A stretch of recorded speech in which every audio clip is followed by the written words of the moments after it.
There are those with very sharp eyes who begrudge us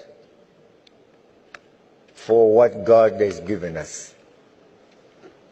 They wish our oil was theirs. They wish our diamonds and gold and all we have by way of underground wealth, all that wealth they wish was their own. How can these natives continue to have that? And when they look at their little island, the little British Isles there, naked with nothing to offer, except now the remains of coal, which they are burning every day. When they look at us and America, which is vast territory, with all those automobiles,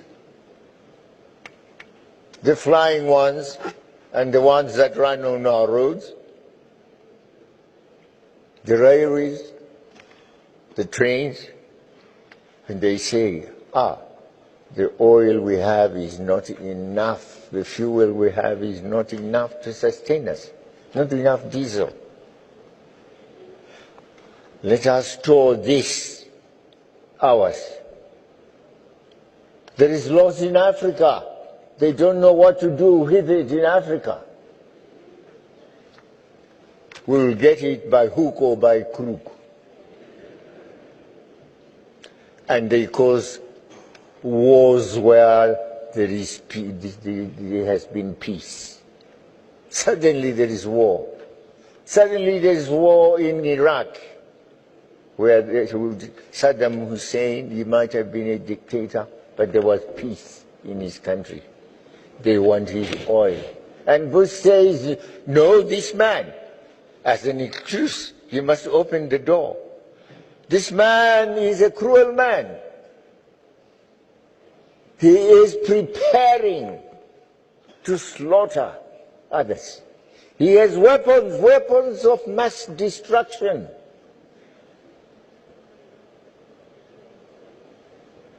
Poor Saddam Hussein has no media. He cannot answer properly.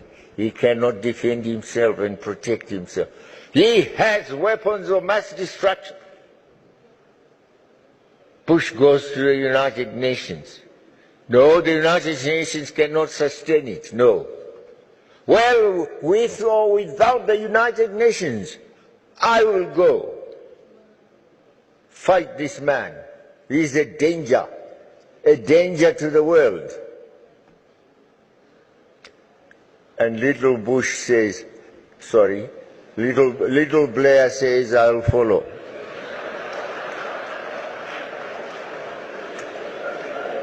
Follow my leader wherever he goes. And there they go, the two of them. And sure, Saddam Hussein, they arrest him from his hideout, and they had him tried, they had him executed. Later, you know, Mr. Bush, we told a lie. But we know how to put it to the world. Now we have found that Saddam Hussein had no weapons of mass destruction. In the meantime, Bush and his brother had a company sucking oil in Iraq. These are facts. The same story is told about poor Gaddafi, killing civilians.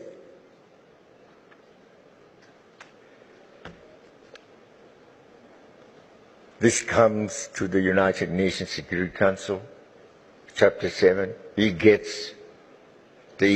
the NATO powers, the 2/3 majority. And there they go, all of them. The leader of Britain, the leader of France, the leader of Italy, Berlusconi. You know, I never knew Berlusconi loved fights. I knew he loved women.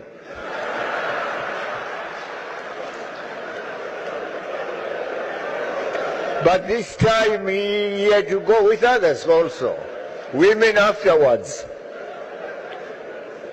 But I must get the oil first. And they were given oil, as I said last night, 35%.